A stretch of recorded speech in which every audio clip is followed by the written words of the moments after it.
Swastiastu. Selamat pagi, selamat siang anak-anakku sekalian. Jumpa kembali bersama saya dalam pelajaran ekonomi akuntansi.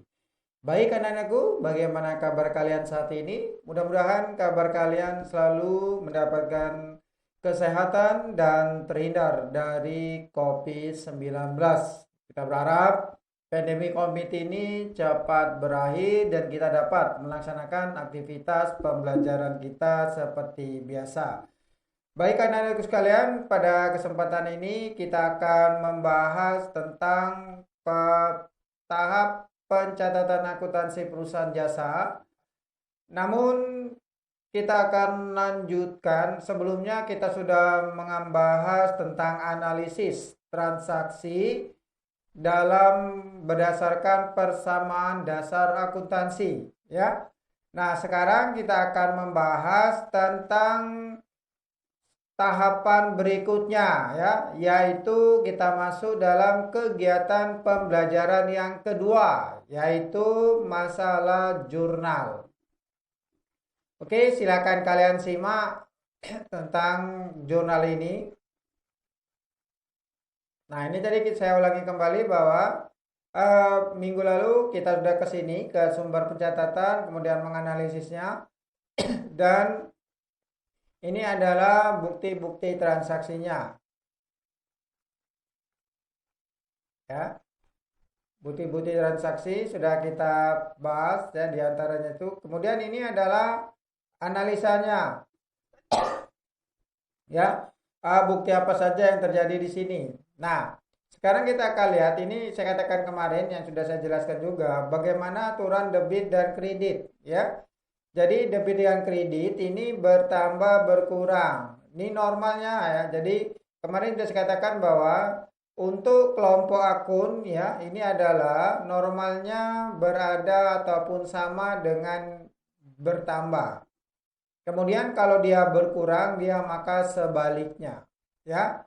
Nah, ini ada beberapa contoh. Contoh bagaimana kita membuat daripada jurnal penyesuaiannya dan menganalisanya di sini, ya. Ini menganalisanya Nana, seperti yang di dalam tugas kami kemarin. Nah, ini ya. Jadi kita kemarin sudah bagaimana membahas transaksinya, kemudian akun yang dipengaruhi, pengaruhnya apa terhadap akun tersebut, kemudian ada letak akun itu sendiri, ya. Kemudian jumlah uang baik yang ada di debit maupun yang berada di kredit. Baik anak-anak sekalian, sekarang kita akan membahas tentang jurnalnya. Nah, ini anak-anak ya. Jadi kita lihat bahwa menjurnal, ya. Jadi kalau kita lihat menjurnal di situ harus menunjukkan akun perikan yang harus didebit. Jadi pencatatannya dilakukan secara kronologis. Jadi jurnal adalah alat untuk mencatat transaksi perusahaan yang dilakukan secara kronologis, ya, dengan berdasarkan urutan waktu dengan menunjukkan akun perkiraan yang harus didebit dan dikredit. Fungsi jurnal, ingat, fungsi jurnal ada 5 di sini ya. Ada fungsi pencatatan, artinya jurnal digunakan untuk mencatat transaksi yang terjadi. Ya, semua pencatatan itu harus berdasarkan dokumen yang harus dicatat. Kemudian yang kedua ada fungsi historis. Fungsi historis ya, transaksi yang terjadi harus dicatat sesuai dengan urutan waktunya, kronologis. Kemudian yang ketiga ada fungsi analisa, ya. Artinya setiap transaksi yang dicatat dalam jurnal harus merupakan hasil analisa dari bukti-bukti transaksi yang jelas letak debit maupun kreditnya. Berikutnya ada fungsi instruktif. Pencatatan dalam jurnal merupakan instruksi atau perintah untuk melakukan posting atau memindahkan debit kredit ke dalam buku besar. Ya. Kemudian ada instruktif. Artinya apa? Pencatatan dalam jurnal merupakan instruksi atau perintah untuk melakukan posting ya atau memindahkan debit ke dalam buku besar. Dan terakhir ada fungsi informatif. Ya, fungsi informatif bahwa jurnal dapat memberikan informasi yang memberitahukan mengenai transaksi yang terjadi. Nah, di sini ada bentuk jurnal anak-anak, ya, bentuk jurnal. Ya, ada jurnal, ada halaman, ya, mengisi nomor halaman. Kemudian ada B di sini, pengisian tahun, bulan dan tanggal. Keterangan pengisian jenis perkiraan di sini, ya, jenis perkiraannya apa di situ nanti, ya. Kemudian yang perlu diperhatikan bahwa perkiraan yang didebit ditulis sebelah atas merapat ke sebelah kiri dan perkiraan yang dikredit ditulis di bawahnya dan menjorok ke dalam sebelah kanan. Kemudian D di sini pengisian untuk pengisian nomor referensi atau nomor kode akun buku besar nanti ketika kita telah melakukan posting. Kemudian yang berikutnya di sini ada E. E di sini apa? Pengisian jumlah yang ada di sebelah debit dan F di sini adalah pengisian yang berada di jumlah uang yang di sebelah kredit. Ya. Nah, itu anak-anak yang perlu kalian pahami.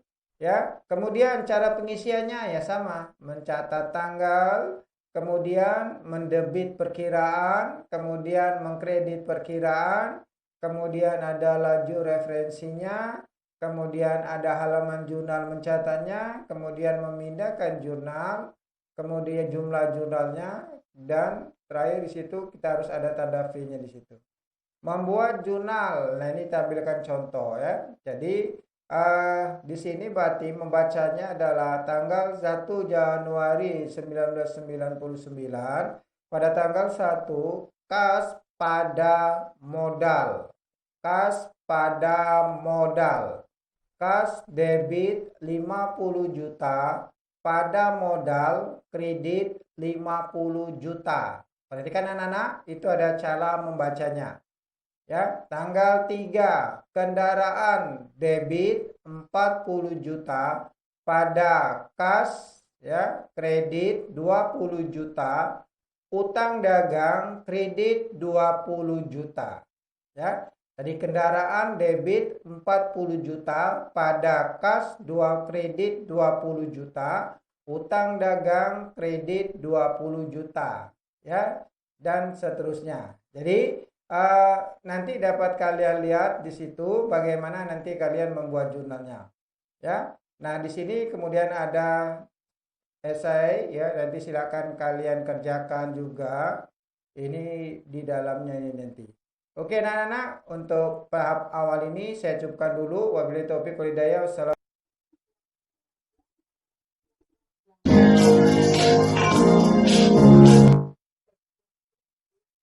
Baik anak-anakku, jumpa kembali bersama saya dalam pelajaran ekonomi. Anak-anakku, pada hari ini kita akan memberikan ataupun saya akan membahas tentang jurnal umum ya. Beberapa waktu lalu sudah kita bahas tentang pada video sebelumnya kita bahas tentang pengertian jurnal, kemudian fungsi-fungsi jurnal, bentuk jurnal, dan cara penjurnalan itu sendiri, dan contoh daripada jurnal. Baik, tentunya tetap semangat bersama saya ya, jadi tetap kalian jaga kondisi kalian, karena kita masih berada di masa pandemi ini, dan mudah-mudahan pandemi kita COVID-19 ini cepat berakhir, dan kita dapat melaksanakan aktivitas pembelajaran kita. Baik anak-anakku, selanjutnya, nah ini ada contoh ya, bagaimana kita menjurnal. Ini adalah membahas daripada soal yang ada di dalam e-book ya, yang waktu itu sudah saya berikan kepada kalian ya. Oke anak-anak ya. Nah di sini ada beberapa transaksi, bagaimana kita akan melakukan pencatatannya ya. Nah, jadi kembali saya ingatkan bahwa kita harus tahu, paham terhadap akunnya, bagaimana kita menganalisisnya, bagaimana kita membuat aturan debit kreditnya di sini, ya. Jadi kalian harus paham itu ya, aturan debit kreditnya, akunnya apa saja yang terpengaruh di situ. Oke? Nah, ini akan saya ajak kalian untuk membuat di sini saya ganti dahulu ya. Jadi kita samakan saja dengan yang ada di sini ya. Jadi yang ada di sini yaitu contoh berdasarkan soal ini ya. Jadi saya pakai yang ini saja, ini saya hilangkan dulu. Untuk jurnal umum saya hilangkan dulu. Oke ya. Jadi akan kita bahas berdasarkan data yang ada di sini. Oke? Oke, bersiap ya. Kita lihat pada tanggal 1 anak-anak. Tanggal 1 ini Tuan A menyetor kas perusahaan untuk modal. Nah, analisanya bagaimana? Di sini ada kas ya, berarti kasnya bertambah dan di sini adalah modal. Ya, berarti modal bertambah. Bagaimana kita catat ke dalam jurnal? Oke, ya. Kita lihat dulu tanggal berapa di sini tadi. Tanggal 1. Ya, bulan Januari. Kita catat sini tanggal 1. Oke, ya tanggal 1. Kita ambilkan di sini, dia catat tanggal 1. Kemudian, perkiraan yang ada di sebelah debit. Nah, berarti tadi apa? Kas, ya. Kasnya bertambah. Bertambah berapa? Kita lihat bertambah sebesar 2.500.000. Kemudian modal bertambah, ya. Berarti modal bertambah. Modalnya bertambah. Kedua-duanya bertambah berapa? 2.500.000, ya. 2.500.000. Oke, ya. 2.500.000. Nah, ya. 2 juta, oh 250 juta. Kita kurangi saja satu. Oke, ya. Nah, oke ya. Nah, sudah. 2.500.000. Begini. Jadi di sini kita lihat adanya perbedaan antara yang didebit dengan yang dikredit, ya. Beda tulisannya Mas, itu agak-agak menjorok ke dalam situ. Baik, kita coba yang tanggal berikutnya. Tanggal berikutnya adalah tanggal 2 Januari, ya. Tanggal 2 Januari. Oke, tanggal 2 Januari kita lihat transaksinya bagaimana. Dibeli perlengkapan bengkel sebesar 1.500.000, dibayar tunai sebesar 500.000. Sisanya dibayar kemudian, ya. Dibeli perlengkapan bengkel sebesar 1.500.000, dibayar tunai sebesar 500.000, sisanya dibayar kemudian. Nah, anak-anak sekalian, di sini berarti pengaruhnya adalah perlengkapan, ya. Berarti perlengkapannya di sini bertambah. Dibayar tunai, berarti dia mengeluarkan uang kas, maka uang kasnya berkurang. Sisanya dibayar kemudian, berarti apa? Sisanya dibayar kemudian, ya. Sisanya dibayar kemudian berarti di situ, ya, berarti yang sisanya dibayar kemudian ini, ya. Nah, sisanya dibayar kemudian ini, dia berarti di situ adalah utang, ya. Kelompoknya adalah utang. Yang di sini ini adalah kas, di sini adalah dia kas, ya. Nah, di sini dia kas, ya. Jadi di sini perlengkapan, ya. Sehingga dalam jurnalnya nanti dia akan catat, ya, dia akan catat berapa? Ya, kita lihat tadi di sini, ya. Berarti perlengkapan bertambah, utang bertambah, kasnya berkurang. Oke? Ya, jadi kita ketik sini perlengkapan. Nah, ya. Perlengkapannya bertambah. Kemudian apa? Kasnya berkurang. Kemudian utang bertambah, ya. Utang bertambah, ya. Perlengkapan bertambah, berapa nilainya? Tadi adalah 1.500.000. Kita ketik sini 1.500.000. Kemudian kasnya berkurang 500.000. Kas berkurang kita letakkan di sebelah kredit 500.000, ya. Nah, 5 juta situ. 500.000 harusnya. Ya, 500.000. Kemudian di sini sisanya dibayar kemudian, berarti dia adalah utang, ya. Nah, ini untuk pembahasan soal yang kedua, ya. Jadi berdasarkan transaksi yang kedua di sini, ini analisanya, ya. Jadi kita perlengkapannya di sini dia bertambah, kemudian utangnya dia bertambah, kemudian kasnya yang di sini tadi ini adalah kas, ya ini dia berkurang kasnya, ya. Nah, bagaimana Nana terhadap soal transaksi yang nomor 2 di sini, ya. Jadi dapat kalian lihat bahwa yang penting kita bisa menganalisis, tujuan menganalisis itu kita mengetahui debit atau kreditnya. Baik anak-anak, nanti kita akan lanjutkan kembali pada soal berikutnya ya. Pada soal nomor 2 kita akan lanjutkan kembali. Baik anak-anak, kita lanjutkan kembali pada transaksi berikutnya, yaitu transaksi tanggal 3 ya.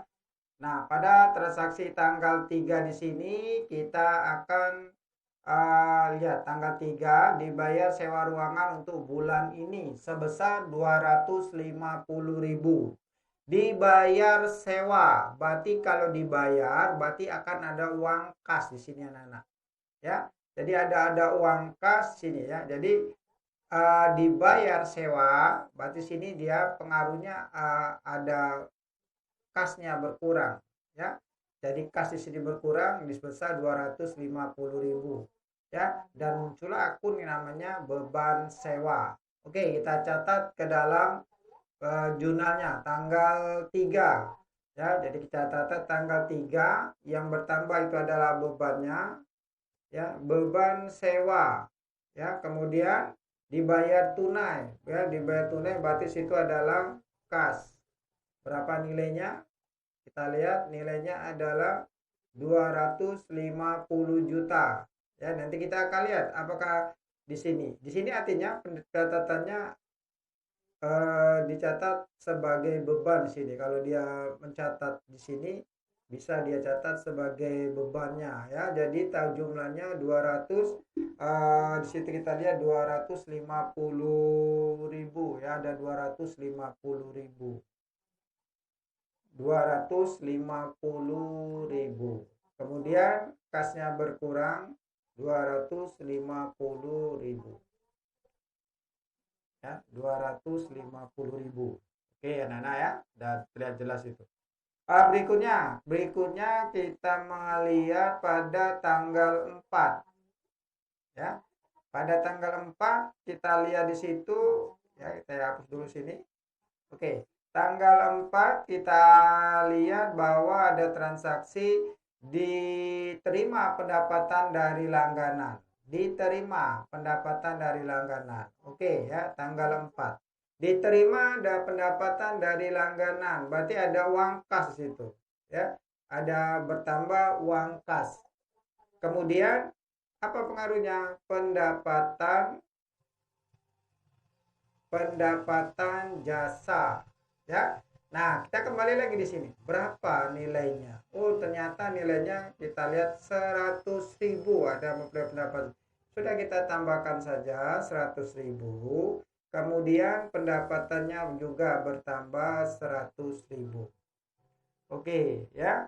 Berikutnya kita lanjutkan lagi tanggal 5 dibayar gaji pegawai, dibayar gaji pegawai sama anak-anak. Tanggal 5 dibayar gaji pegawai berarti beban gaji pegawai ya, beban gaji pegawai. Nah, kemudian karena uang kas berarti dia berkurang ya. Berapa nilainya? Kita lihat 75.000 ya. Berarti sini ada 75.000. Nah, ya. Kemudian kasnya berkurang juga 75.000. Oke, ya. Terakhir di sini kita lihat ada tanggal 6 diterima pendapatan 150.000. Oke, tanggal 6. Ya, diterima pendapatan berarti kas, ya. Pendapatan jasa sebesar 150.000, ya. Sebesar 150.000. Nah, oke ya. 150.000.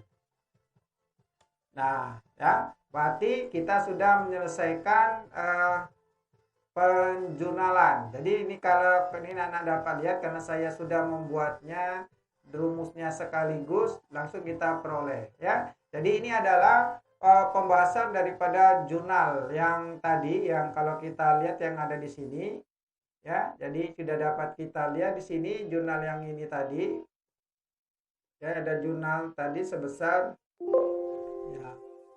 ya sudah sebesar ini tadi kita lihat. Nah ya, jadi saya masukkan di sini contohnya. Nah ya, jadi dapat kalian lihat. Nah ini tadi ada transaksinya ya. Jadi inilah bagaimana kita membahasnya. Jadi ini adalah transaksinya dan ini adalah pembahasannya. Bagaimana anak-anak? Ya, tidak sulit bukan dalam kita belajar akuntansi ini kan? Nah, jadi kamu cek keberadaan nilai apa latihan kamu kemarin itu benar atau tidak. Jadi sini pembahasannya. Jadi inilah yang dinamakan dengan menjurnal. Ya, jadi mencatat transaksi. Jadi yang harus kalian pahami benar-benar situ adalah apa? Aturan debit kreditnya, akun-akunnya, ya, kemudian langkah-langkah penulisan pada saat kita menjurnal. Ya, jadi saat kita menjurnal itu ya betul-betul kalian harus tahu akunnya apa, bertambah berkurangnya di mana. Jadi 5. Harta, utang, modal, pendapatan, beban. Normal, berkurang. Normal, berkurang. Harta, utang, modal, pendapatan, beban. Ingat ya. Normal, harta, utang, modal, pendapatan, beban. Normal, berkurang. Normal, berkurang. Inilah nanti pencatatan kita di debit maupun kredit.